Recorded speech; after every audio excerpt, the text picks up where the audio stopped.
Okay, we're on. Okay, so welcome to this again this live stream.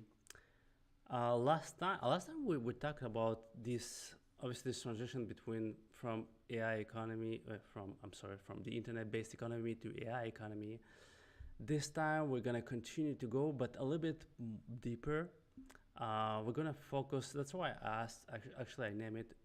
Looking at our past and looking at our future, because we need to look of what basically how things happen within our economies, our systems, our civilization, our Western civilization, to really understand what's really going on and to have a clear picture about what's going to happen. So that said, I'm Ilya Lamin. If you don't know me, I really like to look at things from a system point of view, to focus on what's really going on, to put aside all the delusional excitement that we call hype, and all the fearful beliefs about everyone will going to lose their jobs, and AI will take over everything and there will be no jobs. There will be a post-labor economics which basically has no basis in history, whatever. And some people will say, yeah, but Ilya, be careful. I mean, AI this time is different. I heard that song, where if you look at the old articles from the 1990s, and we're gonna go back to the 1990s. It sounds the same thing. This time is different. This time, internet, it was the start of the commercial internet, and a lot of people were saying, no, this time is different. We're going to have the law of economics do not apply, and even the law of gravity do not apply anymore. So that's why internet will be the new economy, and internet became the new economy. Is that the fundamentals still apply? I mean, we're still living in a society which comprise of humans, right? And the economy itself, it's on a very fundamental level. It's an exchange between humans, not between machines. Exchange between machines will just create another automated layer, which eventually, will create a more sophisticated economy where humans will basically use their imagination to create other ways to exchange goods and services. That said, I mean, the goal of my stream right now at this point is to give you an overall ideas that what happens in the past when it comes to process, when it comes to systems, is very similar to what is happening right now with AI. And without taking more of your time, let's just jump in and just go back to what happened at the start of commercial internet, because if we kind of don't understand what happened with the start of commercial internet, which was very similar to what is happening right now with AI, everything else will be kind of bogus at best. So let's just put myself aside here. Okay, I'm sorry. There we go. All right.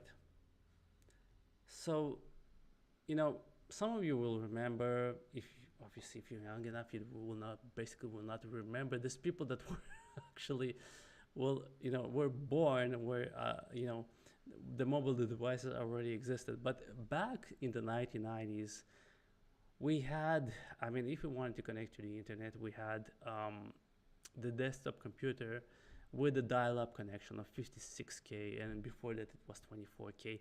Anyway, it was highly slow. And if you look at the old articles, in old news and everything, all the journalists, what they were saying that well, at first they were saying what's going to win, email or the fax machine.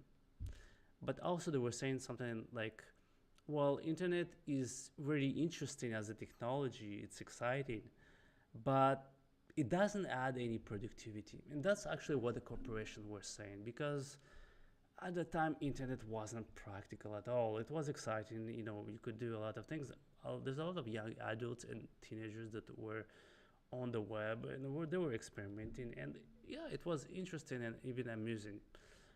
Now, back then in the 1990s, the only thing, and again, the internet was really slow, but the only thing you could exchange with people, or you could consume, is the text.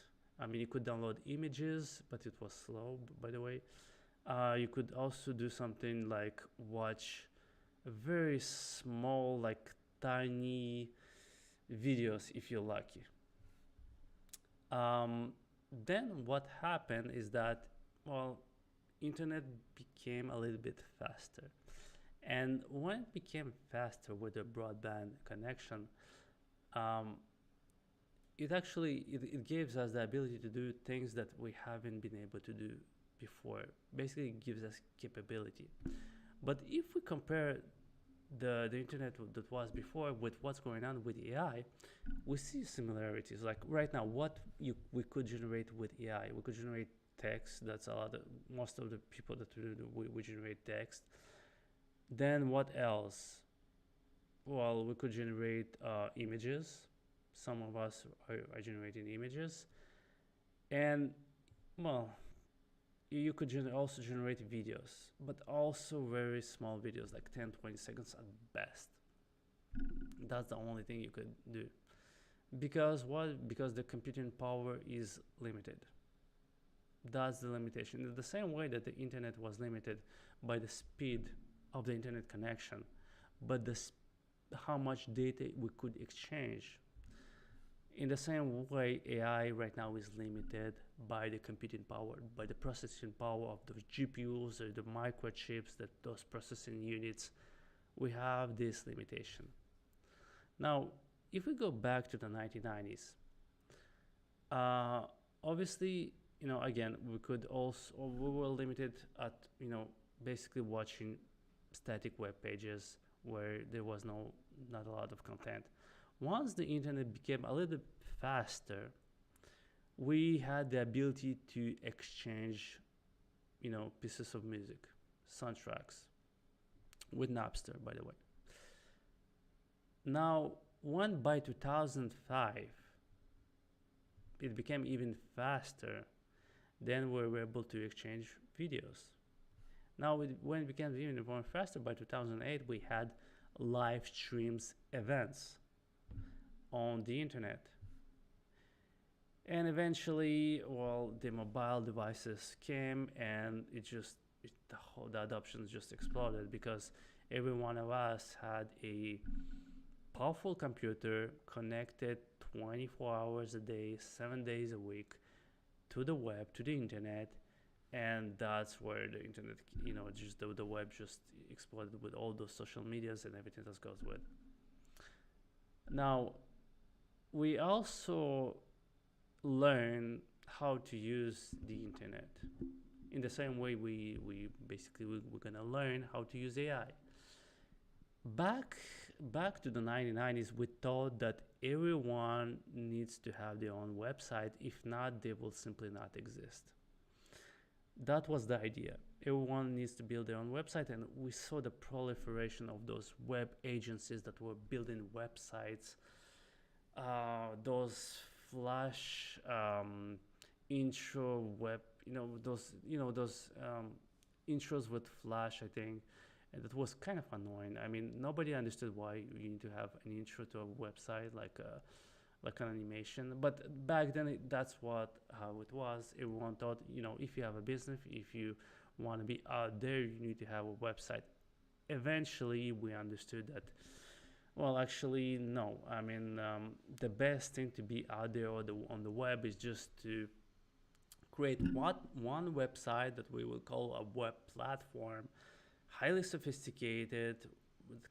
We're gonna be managed by a corporation with a powerful technology, web technology, and then basically put all your content or whatever you wanted to put, whether it's selling products with the e-commerce, whatever, videos, music, whatever it is, doesn't really matter, to put it out there and have this aggregating points that we call web platform or social media platforms, where everyone has access and you don't need to search.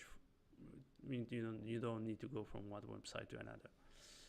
So eventually, we learned how to use internet in the most effective way. Now let's go to what's going on right now with AI. We have this situation where we have a limitation when it comes to compute, when it comes to the computational power of microprocessors or those chips. That's why we are highly limited in terms of what exactly we could do with AI. Again, generate text, images, yes. Video clips, highly small, short, and not the best one. I'll say, well, some of them are impressive, but there's a lot of limitation. If you wanna, you have to enter a prompt, and hopefully, it's gonna generate something that we want to generate when it comes to videos. If not, you need to regenerate the whole thing. Now imagine that the computational power will increase of microchips. Now, what will happen? Well, first things, what will happen is that instead of just generating text, images, you will be able to generate long format videos, entire movies, even experiences. Now, imagine that today, if you want to generate a short video, you need to enter a prompt, an instruction. If you don't like it, you need to change the instruction and regenerate the whole video. Now imagine that you generated a video, a long format, and you want to kind of change specific aspects of that video. I don't know, like let's say the hero, instead of wearing a green coat, it will wear a black one. You're gonna just enter the instruction, and within the movie itself, it will just changes. You'll see changes instantaneously. So there will be no need to regenerate the long format video. So this is basically how movie gonna be generated. Not all of them. It's really difficult to say whatever when it comes to entertainment what it's gonna look like, but this is pretty much what's going to happen when the computational power will increase, and it will affect AI.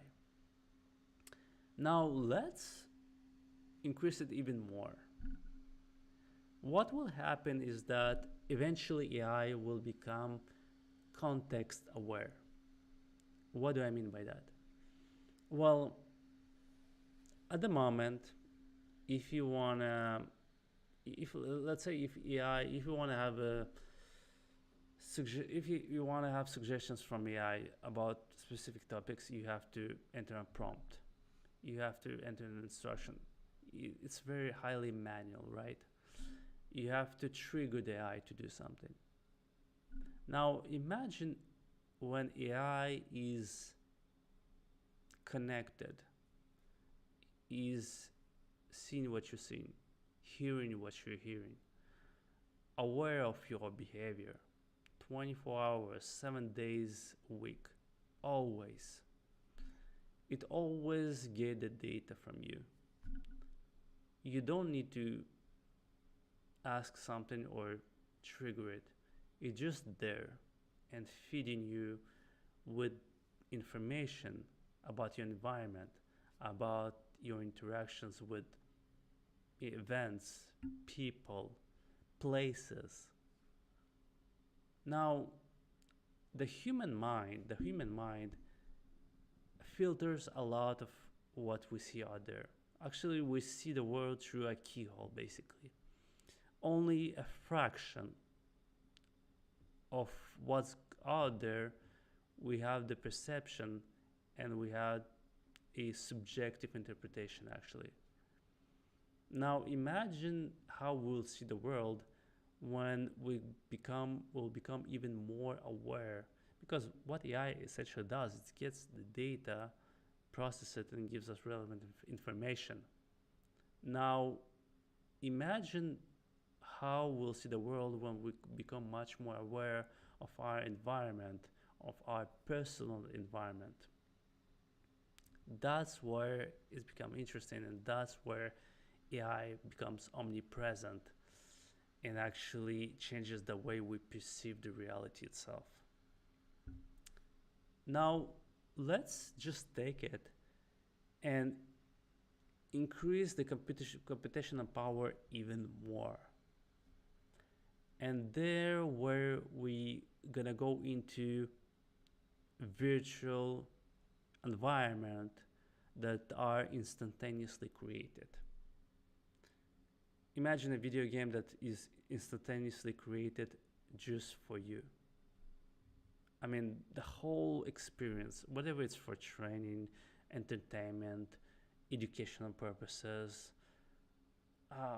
whatever it is, it doesn't really matter. But imagine the whole environment just instantaneously generated by AI, in which you could be, in which you could evolve, in which you could interact with other people.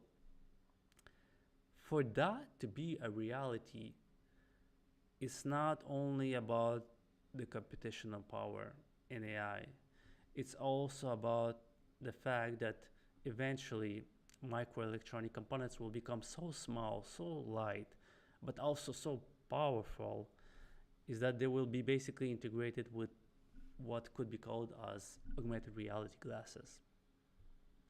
Those glasses, actually what you see on the image is not the best representation, because augmented reality glasses will be undistinguishable from normal glasses. They will be so light, so lightweight and thin that they will be easily wearable.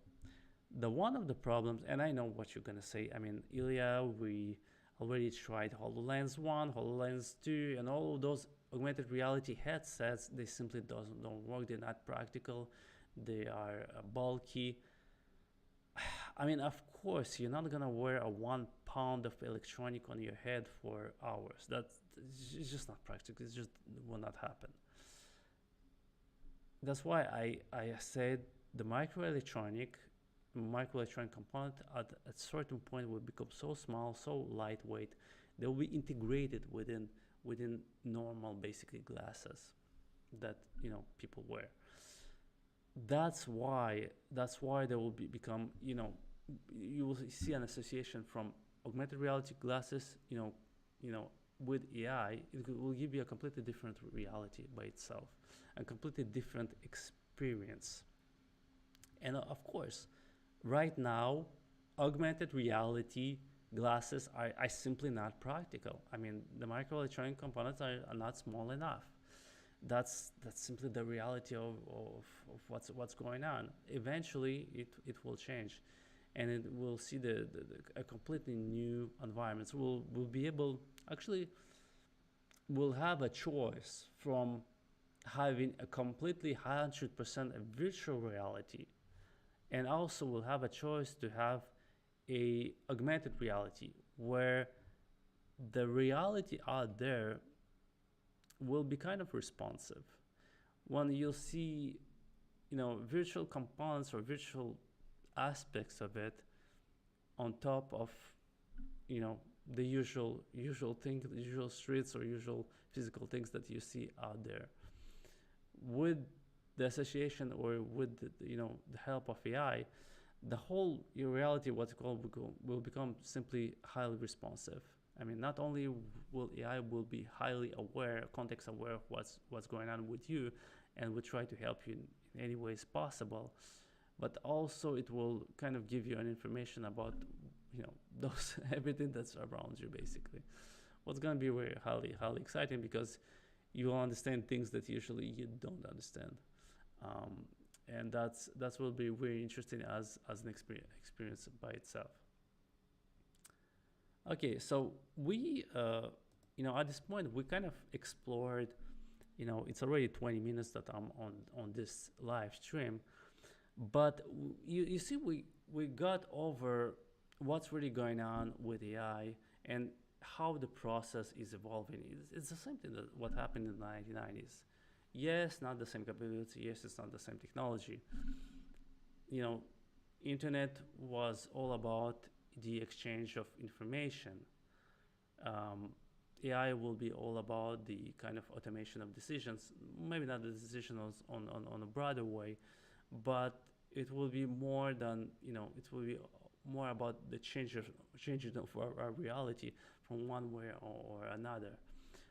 Which again, we're doing a lot of simulations here, and we're trying to understand what's really going to happen, and we're still learning about how AI will affect all of those industries, in what way, in what specific way.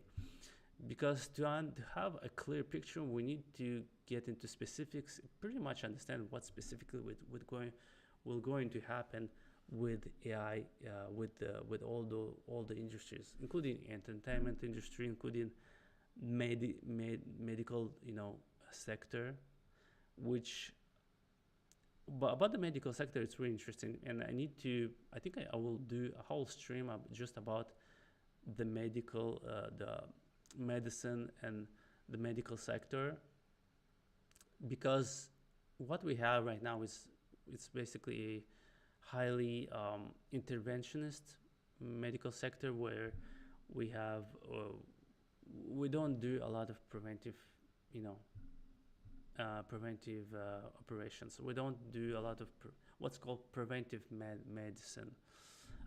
We're very reactive at this point. And I think what I see is coming is that AI will be able to create this preventive, in the same way that we in the manufacturing we have preventive maintenance. It will create preventive medicine. We already have preventive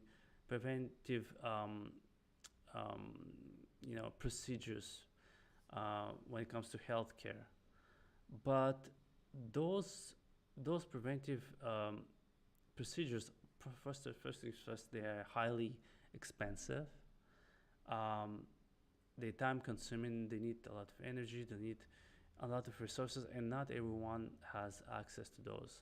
Now AI will be capable of creating all of those preventive measures, and that's where we will see the preventive healthcare that will become even bigger than the healthcare sector right now. So that's highly exciting, and I think I will do a whole stream just talking about healthcare, AI in healthcare, because what I see, I see a lot of hype, a lot of information that is kind of wrong. It doesn't really represent what's really going on. People talking about AI replacing doctors, which kind of not the case actually. AI is simply a tool. Somebody need to take responsibility, and we need doctors, we need nurses, we need people within healthcare. With preventive healthcare, it's just gonna create a whole new industry. Actually, we'll need even more people to serve that industry, to serve that new sector of preventive measures and procedures for people. But I mean, it could a completely new paradigm when it comes to healthcare that we haven't been able to had before, and a lot of the diseases will be prevented.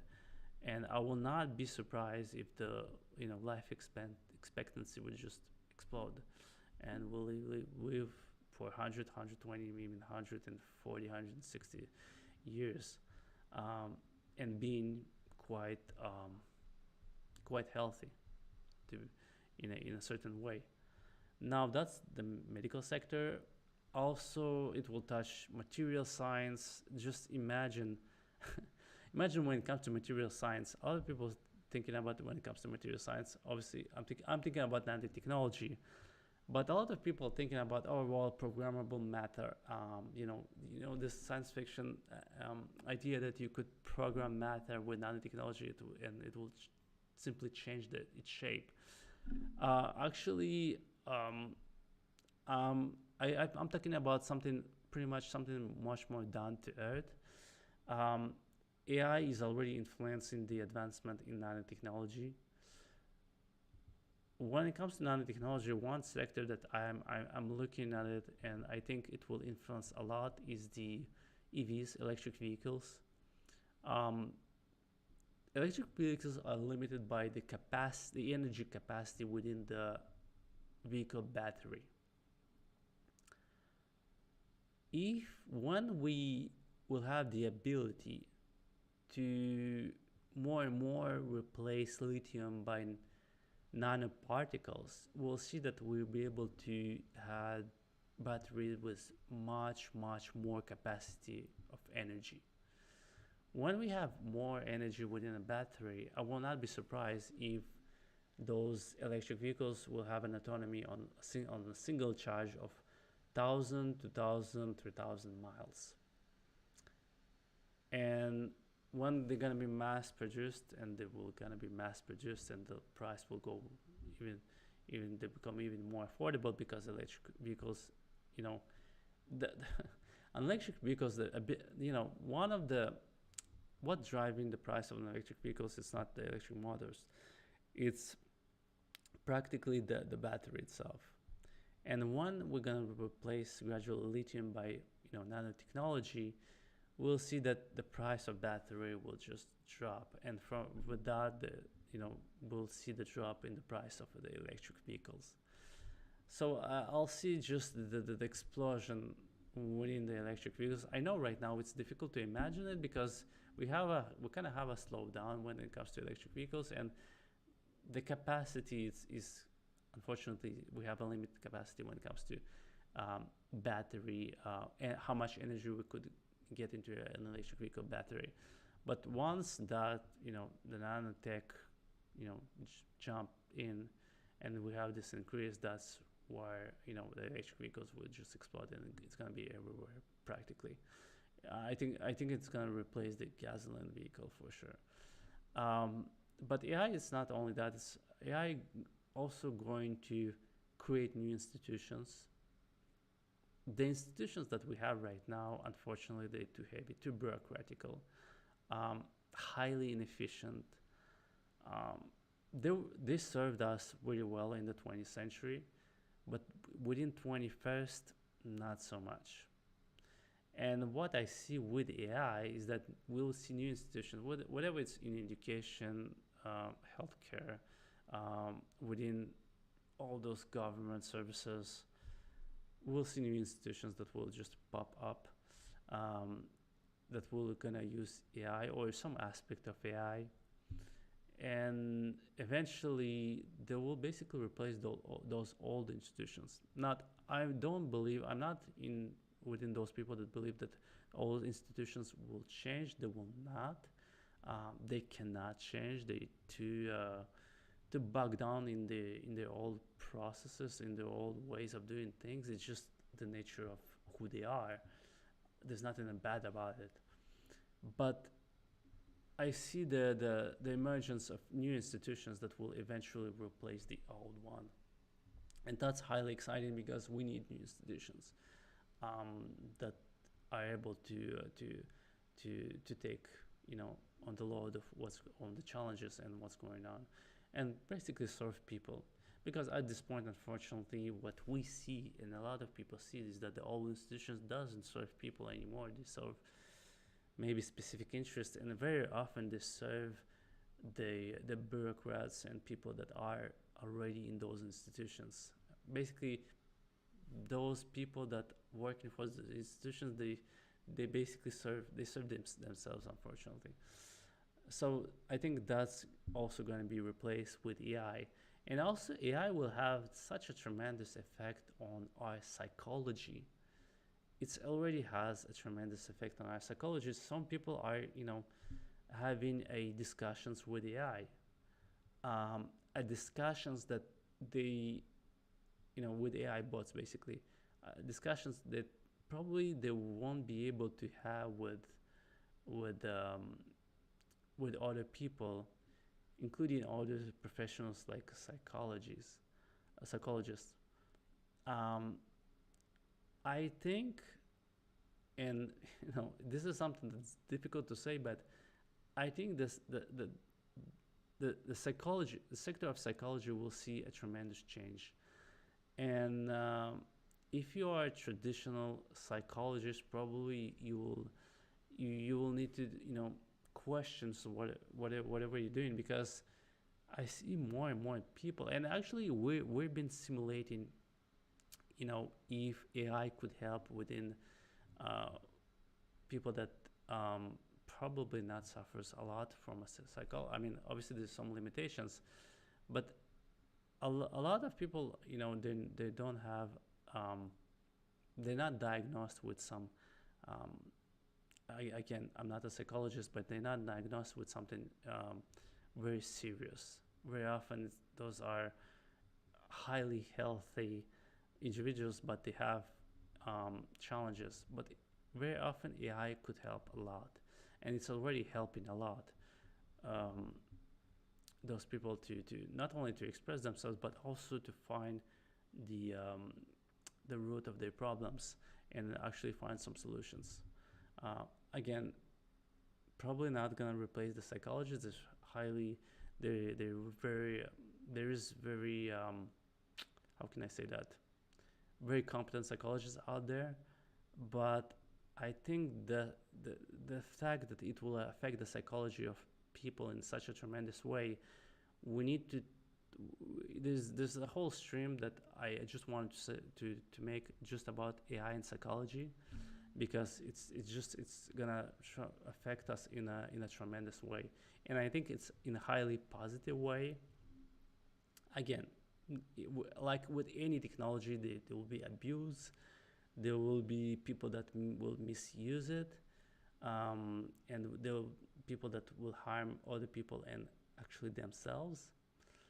That said, I think overall there's a positive light and there's a positive um, aspect to AI that we kind of we need to see and we need to understand and we need to use it for our best purposes, basically. On that, if you find it very interesting, please leave comments. Actually, every time you leave a comment, it helps me to prepare the next streams. I will try to do those streams as often as possible. Um, Obviously, if you leave some likes, that will help a lot to progress the live stream and to help others see those live streams on different platforms. That said, thanks for watching, and I will see you in the next one.